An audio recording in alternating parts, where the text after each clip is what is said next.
Mesdames et messieurs, bienvenue et merci de suivre les informations sur RTI1. Voici les titres de cette édition. Célébration des saints et personnes qui ont marqué l'histoire de l'Église. La fête de Toussaint a été au centre des activités des différentes paroisses dans plusieurs lieux de culte et de messe du district d'Abidjan. Ce jeudi, ce jour est aussi par anticipation l'occasion de célébrer le 2 novembre, jour d'hommage aux personnes disparues. Le premier salon dédié à l'épargne, aux investissements et au patrimoine a ouvert ses portes ici à Abidjan. C'était en présence du vice-président ivoirien Daniel Kablan-Duncan. C'est une plateforme d'échange qui permet aux acteurs des secteurs bancaires et financiers d'identifier des modalités novatrices pour le secteur privé. Et puis le chef rebelle sud-soudanais Riek Machar est arrivé hier mercredi matin à Djouba après plus de 2 ans d'absence pour participer à une cérémonie célébrant la signature d'un nouvel accord de paix au Soudan du Sud. Riek Machar, au terme de cet accord, doit retrouver son ancien poste de vice-président du Soudan du Sud. Commençons par cette information, célébration de la fête de la Toussaint, célébration des saints et personnes qui ont marqué l'histoire de l'Église. La fête de Toussaint a été au centre des activités de différentes paroisses dans plusieurs lieux de culte et de messe du district d'Abidjan. Ce jeudi, ce jour est aussi par anticipation l'occasion de célébrer le 2 novembre, jour d'hommage aux personnes disparues. Les messages d'amour et de partage ont été au menu des différents messages délivrés aux fidèles et aux paroissiens. Franck Quadio. L'image de la croix rappelle de la vie de sainteté de tous ceux qui servent aujourd'hui de modèle aux vivants. La fête de Toussaint est célébrée par l'Église catholique. La Toussaint est une des fêtes qui compte pour l'Église, à la mesure où elle lui permet de se projeter dans l'avenir. En célébrant ces saints, l'Église elle-même se voit et ce à quoi Dieu l'appelle, ce à quoi Dieu la destine. Joseph, paroissien de Saint-Pierre de Blocos, apprécie particulièrement ce jour hommage aux saints disparus. Toussaint, c'est une fête qui nous donne de nous remettre en question. C'est la fête des saints. Et tendre vers la sainteté, c'est avoir la force de pouvoir pardonner à tous ceux qui nous font du mal, mais aussi avoir une autre force pour pouvoir faire le bien autour de soi. Mais surtout, entrer en communion avec Dieu en se servant du modèle des saints pour impacter sa propre vie. Ce n'est pas en tant que tel une fête des morts, mais c'est en fait une fête des vivants. Surtout pour nos saints patrons, pour que nous puissions en tant que fidèles vivants de cette terre, vivre à leur image d'abord, ensuite chercher à entrer dans la gloire de Dieu. S'inspirer de ceux déjà partis et les honorer, un devoir de mémoire. Une autre facette de la fête de Toussaint, vécue en prière. C'est un grand événement pour moi spécialement parce que en ce jour, je me sens encore plus proche de la famille que j'ai de l'autre côté, de l'au-delà, je vais dire. Un hommage aux fidèles disparus célébré le jour suivant, le 2 novembre. Cette commémoration a, selon le père curé Eugène Lachier, son sens.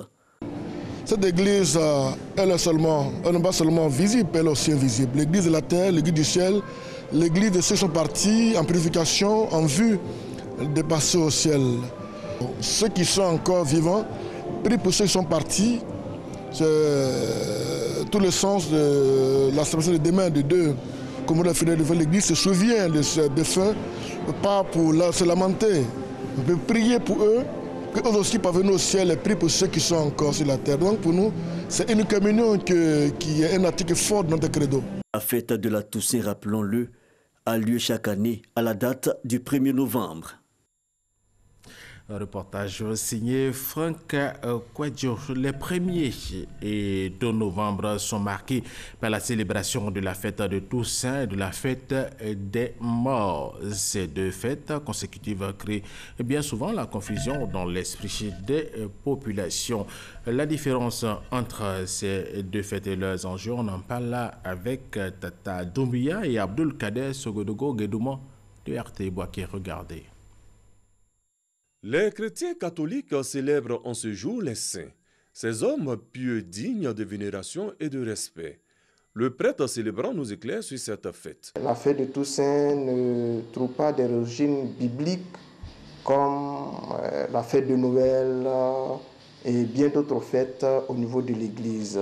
La fête de Toussaint est une fête qui nous invite surtout à penser à tous nos saints, tous les saints, connus comme inconnus. Parce qu'il y a des personnes qui ont mené une vie juste et noble. Suivi le lendemain de la fête des morts, ces fêtes sont parfois confondues. Pour moi, la fête de Toussaint, c'est la fête des morts. Selon moi, la Toussaint, c'est le 31. Et maintenant, le 1er, un jour, tu dois te rendre, comme on appelle, peut-être au cimetière, pour faire au moins un vœu et puis déposer les fleurs sur les tombes. Bien que consécutives, la fête de Toussaint et la fête des morts sont distinctes, nous explique le prêtre. Le 1er novembre, nous avons la fête de tous les saints et le 2 novembre, nous avons la commémoration des défunts. Ces fêtes religieuses sont indispensables à l'Église catholique car elles honorent les icônes du service divin et accordent le salut éternel aux défunts. Un commentaire d'Abdoul Kader Sogodogo Guédouma de RTI Boaké. Les activités du président de la République Alassane Ouattara, on en parle maintenant. Il a pris part aux côtés des chefs de l'initiative Compact with Africa à la table ronde organisée par la chancelière allemande Angela Merkel le mardi dernier. Une rencontre pour faire le point sur la mise en œuvre de ce programme dédié à la promotion des investissements privés en Afrique. Awa Touré, envoyé spécial de RTI en Allemagne. 11 chefs d'État et de gouvernement africains de l'initiative Compact with Africa à la chancellerie fédérale de Berlin pour une table ronde présidée par la chancelière allemande Angela Merkel et qui a vu la participation de l'Union africaine, l'Union européenne, la Banque mondiale, le Fonds monétaire international et la Banque africaine de développement. Pour Angela Merkel, l'Afrique est à la fois un continent d'opportunités et un défi majeur pour l'Europe, d'où la nécessité de nouer des partenariats égaux et durables. Promouvoir donc l'engagement des entreprises allemandes en Afrique passe par la prise de décisions courageuses, notamment la création d'un fonds d'investissement de plus d'1 milliard d'euros destiné aux petites et moyennes entreprises d'Europe et d'Afrique, l'amélioration de la protection contre les risques pour les exportations et investissements dans les pays du Compact et surtout éviter la double imposition des entreprises. Autre mesure proposée, c'est la promotion de nouveaux partenariats pour l'emploi et la formation en vue de développer des secteurs spécifiques dans des lieux appropriés comme des parcs commerciaux et industriels. Au total, cette table ronde a permis à chaque participant de dresser un bilan de la mise en œuvre du programme, de présenter les performances réalisées et surtout d'indiquer ses attentes. Les premiers partenariats de réforme du Compact with Africa ont été conclus en 2017 avec la Tunisie, le Ghana et la Côte d'Ivoire. Au thème de ce sommet du G20 Afrique sur les investissements, le président de la République Alassane Ouattara a quitté Berlin pour Paris où il va participer aux cérémonies de commémoration du centenaire de l'armistice et à la première édition du Forum de Paris sur la paix. Deuxième grand titre de cette édition, le premier salon dédié à l'épargne, aux investissements et au patrimoine a ouvert ses portes ici à Abidjan. C'était en présence du vice-président ivoirien Daniel Kablan-Duncan, une plateforme d'échange qui permet aux acteurs des secteurs bancaires et financiers d'identifier des modalités novatrices de mobilisation de ressources afin de couvrir les besoins de financement, notamment pour le secteur privé. Francis Boifo. Chacun de nous a besoin de garantir son futur, de transmettre un petit peu également son patrimoine à sa descendance. Mais après, on n'a pas forcément des produits qui soient adaptés aux ménages. Voilà qui justifie l'organisation du Salon de l'épargne, de l'investissement et du patrimoine, le premier du genre en Côte d'Ivoire. Cette plateforme d'échange permet aux acteurs des secteurs bancaires et financiers d'identifier les modalités novatrices de mobilisation des ressources à travers l'épargne provenant des particuliers et du secteur privé. Nous avons besoin de réfléchir à un cadre réglementaire adéquat pour favoriser le développement des produits d'épargne, pour inciter les épargnants à épargner. Nous devons en effet nous assurer que les produits répondent aux besoins de rentabilité, de flexibilité et de sécurité des épargnants. Enfin, nous devons tendre vers des produits d'épargne longue qui viendraient financer nos besoins en infrastructure et les besoins en fonds propres de notre secteur privé. Selon le Fonds monétaire international FMI, le taux d'épargne en Afrique subsaharienne reste faible. En 2017, il se situait autour de 16% contre 22% dans la zone euro et 40,8% pour les pays asiatiques.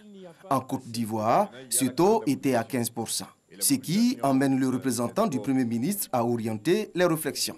Un système d'intermédiation financière efficace est nécessaire pour canaliser l'épargne des agents à capacité de financement en vue de financer les investissements des agents à besoin de financement.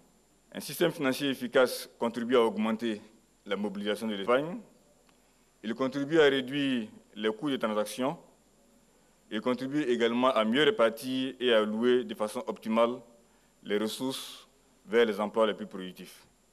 Un taux d'épargne élevé est donc considéré comme essentiel afin d'atteindre une croissance économique durable dans les pays en développement comme le nôtre.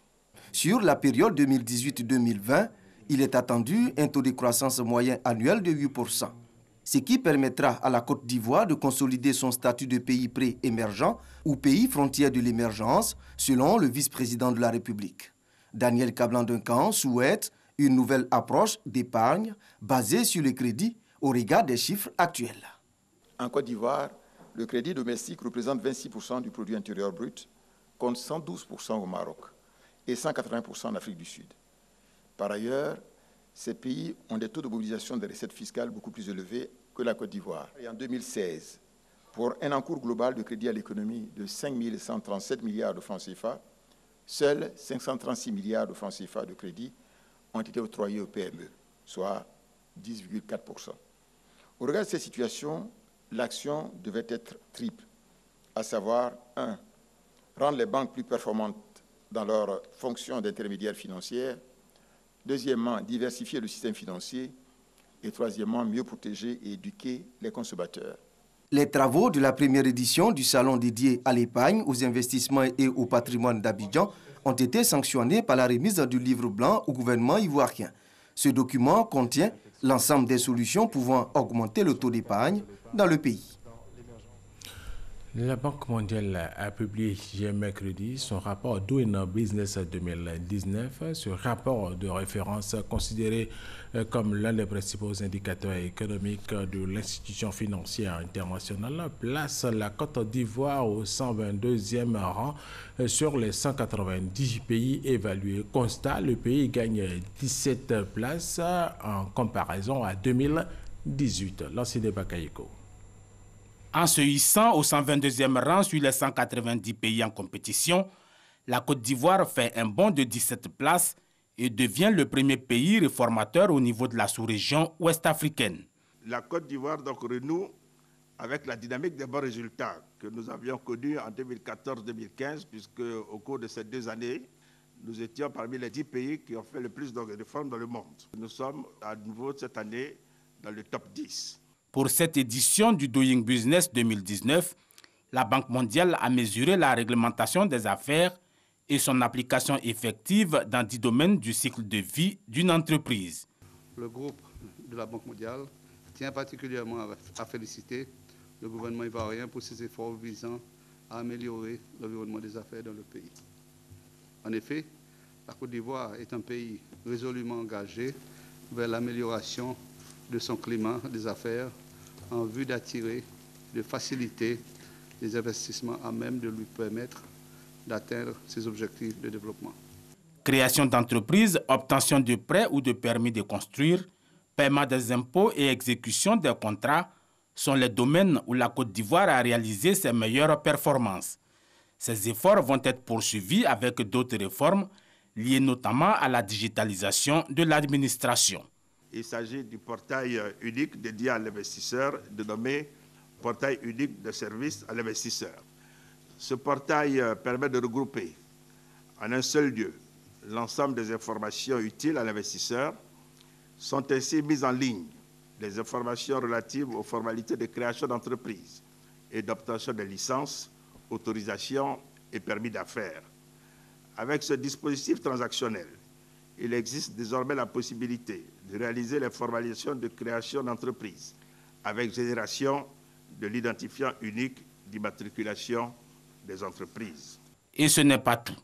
Le gouvernement a inscrit en priorité de l'agenda 2018-2020 d'importants projets de réforme tels que la dématérialisation des sûretés immobilières, de l'activité judiciaire, de la déclaration et du paiement des cotisations sociales, du système d'information géographique et de géolocalisation. Signalons que dans ce rapport Doing Business 2019, l'île Maurice est devenue le premier pays de l'Afrique subsaharienne à intégrer le top 20 des économies mondiales. Un reportage signé Laurcine Bakayoko. 8 mois après la signature de l'accord de libre-échange continental, la Côte d'Ivoire passe au stade 2 du processus de l'avènement de cet accord de libre-échange avec la ratification de cet accord. Mais que gagne la Côte d'Ivoire avec ce nouvel instrument d'intégration à l'échelle continentale? La réponse avec Noël Nyagno Sakalo. Regardez. Avec le vote à l'unanimité des députés de la Commission des relations extérieures, présents 179 sur 275, le président de la République est autorisé à ratifier l'accord de libre-échange, la ZELCA, une mine d'opportunités pour la Côte d'Ivoire. C'est un accord qui est très important parce que quand vous prenez un pays comme la Côte d'Ivoire, le commerce inter-africain sur le continent est de 17%. La Côte d'Ivoire, le commerce interafricain, la part de la Côte d'Ivoire est de 34%, dont 27% avec la CEDEAO.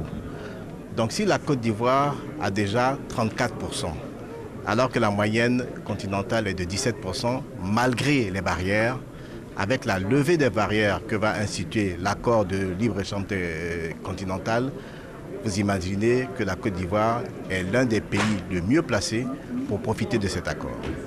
De 44 signataires en mars 2018 à Kigali, ils sont aujourd'hui 53 pays africains à s'être engagés pour la ZELCA et 8 pays à avoir ratifié l'accord.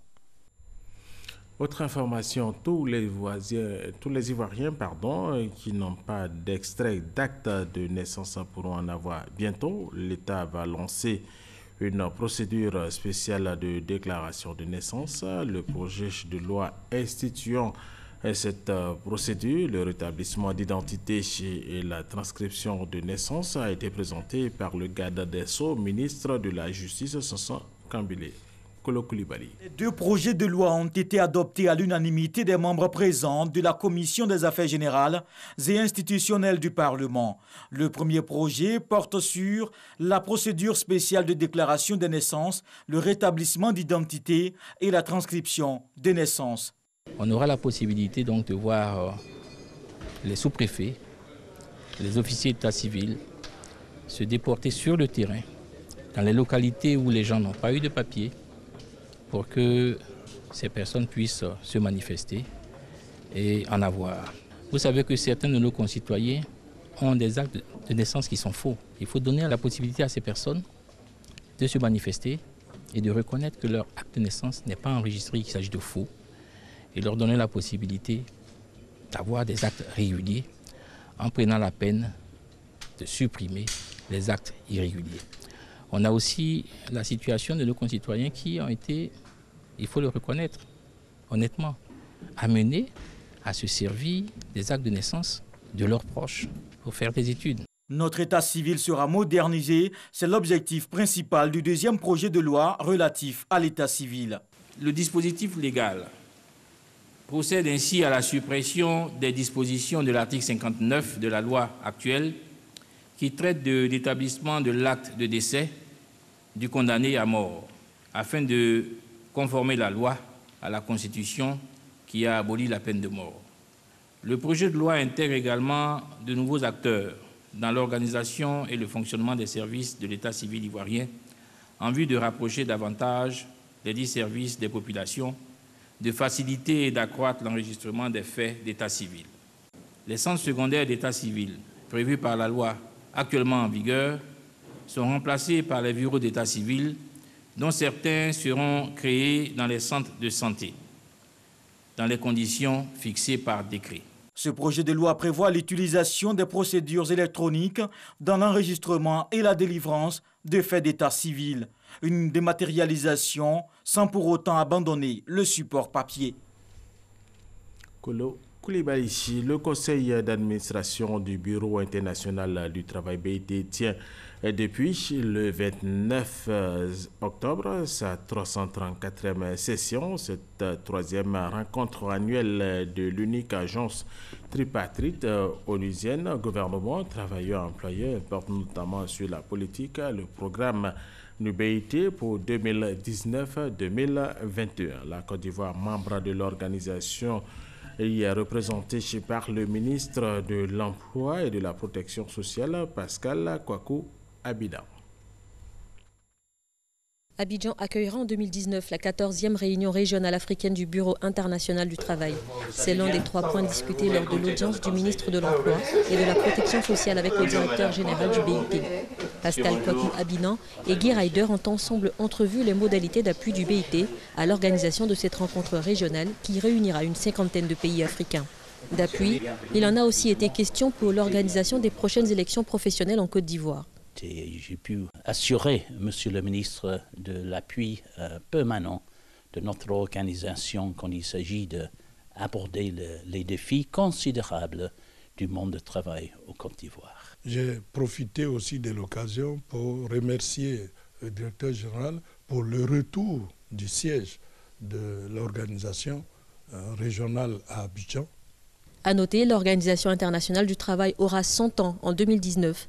Un peu partout dans le monde, on prépare déjà les célébrations du centenaire de la plus ancienne agence du système des Nations Unies. Pour le centenaire, il y a une très grande réflexion sur le monde du travail qui est en perpétuelle mutation aujourd'hui. Et donc la Côte d'Ivoire prendra toute sa part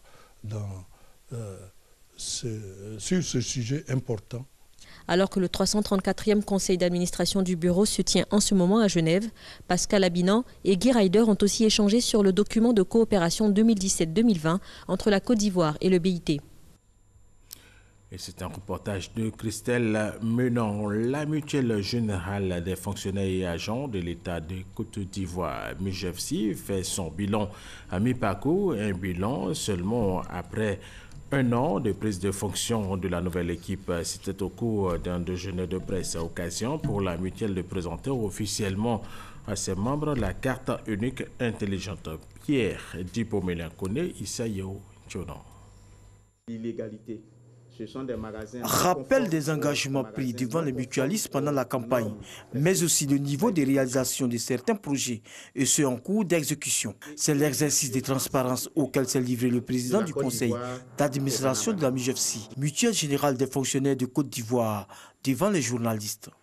En une année de gestion, du travail a été fait, tenant compte de l'évolution de son secteur d'activité, mais aussi et surtout des exigences hétérogènes pointues constante de ses adhérents. La MUGEFSI a décidé d'opérer des mutations sérieuses afin de garantir un réel confort de ceux-ci dans leur accès aux prestations, mais également de rendre viable leur unique outil de solidarité. La présentation de ce bilan, 1 an après l'installation de la nouvelle équipe, a été marquée par l'instauration d'une carte à puce appelée carte unique et intelligente pour moderniser et faciliter l'accès aux soins des mutualistes, mais surtout freiner la fraude. Nous avons voulu que cette carte ait quand même la même valeur que son compte bancaire pour dissuader ces quelques mutualistes qui ont tendance à faire le prêt de leur carte. Et donc, avec la carte intelligente, déjà, nous sommes convaincus que pour avoir accès aux prestations, il faudra à la fois la carte et le code secret. Ce qui, par le passé, n'était pas le cas. La MUGEFSI est née depuis 1973. Elle compte à ce jour 328 669 adhérents pour 755 042 bénéficiaires. Les jeunes s'intéressent de plus en plus à l'entrepreneuriat agricole. Des Ivoiriens porteurs de projets viables en agriculture seront formés pendant 2 semaines au Nigeria dans le cadre du programme Enable Youth Côte d'Ivoire. Didier Nguessan. 20 entrepreneurs agricoles viennent d'être sélectionnés pour une mission d'études à l'Institut international d'agriculture tropicale du Nigeria. Ils reçoivent leur billet d'avion. Le ministre de la Promotion de la Jeunesse et de l'Emploi des Jeunes, Mamadou Touré, a encouragé les lauréats. Je ne doute pas un instant que vous allez vous impliquer pleinement dans ce projet et que vous ferez en sorte que, à l'issue et à travers les financements que vous allez avoir, vous puissiez réaliser vos projets individuels ou collectifs, et ce, dans le sens d'une amélioration donc de vos conditions de vie. Ce voyage s'inscrit dans le cadre du projet Enable Youth Côte d'Ivoire, financé par la Banque africaine de développement. Il vise d'une part à susciter l'intérêt des jeunes pour les métiers du secteur agricole et à contribuer à lutter contre le chômage de cette frange de la population d'autre part. Mon projet porte sur l'élevage de poulets de chair dans le nord de la Côte d'Ivoire. Je produis la tomate, la salade, les aubergines, du piment. Aujourd'hui, nous sommes les premiers, mais demain, à partir de notre réussite, d'autres jeunes seront motivés. L'étude de la phase pilote du projet est estimée à 800 millions de francs CFA. Voilà, des membres de la communauté chez Baoulé du centre de la Côte d'Ivoire, des membres de la communauté du Grand Nord, des membres de la société civile et de la jeunesse de Grand Bassam ont apporté hier mercredi après-midi leur soutien, leur compassion au roi des Nzima Kotoko. Ces populations venues soutenir la majesté chez Nanan à Montano et Désiré ont dénoncé et déploré les actes de violence issus des résultats des élections locales qui ont vu le palais royal saccagé ainsi que plusieurs édifices et biens des fils et filles de la région de Grand Bassam. Le ministre des Affaires présidentielles, soucieux du bien-être des populations du 3e âge vivant dans le département de Ouangolo-Dougou, leur faire des dons en vivres et en numéraire et une action de solidarité qui était très attendue dans le département. Abdul Kader Sogodogo Guédoumont et Arte Boaké. 10 tonnes de riz et un don en numéraire. Voici le geste de solidarité et de partage du ministre des Affaires présidentielles Téné Birahima Ouattara à l'endroit des personnes du 3e âge du département de Ouangolo-Dougou. Une caravane dirigée par le député de Ouangolo-Dougou, Drissa Traoré, a donc sillonné les 5 sous-préfectures du département, Niélé, Diawala, Toumoukro, Kawara et Ouangolo-Dougou, à l'effet de remettre les dons. Quelqu'un qui pense à ses parents et qui vous envoie envers ses parents-là, il faut simplement le remercier.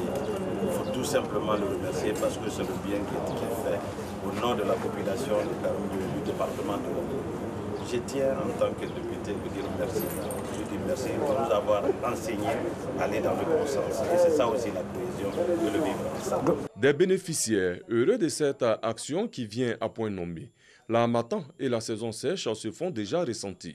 Des vivres à portée de main, c'est donc l'idéal. Avec M. Ibrahim, tout le monde, Diawala et toute la région a été vraiment satisfaite.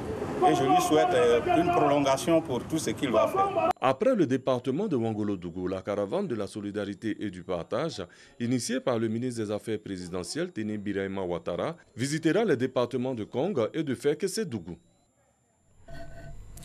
Voilà, nous allons terminer avec ces informations. Le prince Charles, héritier du trône britannique, et son épouse sont arrivés hier mercredi en début de soirée à l'aéroport de Banjul en Gambie. Première étape d'une tournée d'une semaine en Afrique destinée à réaffirmer les liens avec les pays du Commonwealth. Ils ont été accueillis par le président Adama Barrow et son épouse. La Gambie, pays anglophone d'Afrique de l'Ouest, enclavé dans le Sénégal, a été réadmise en février dernier au sein du Commonwealth.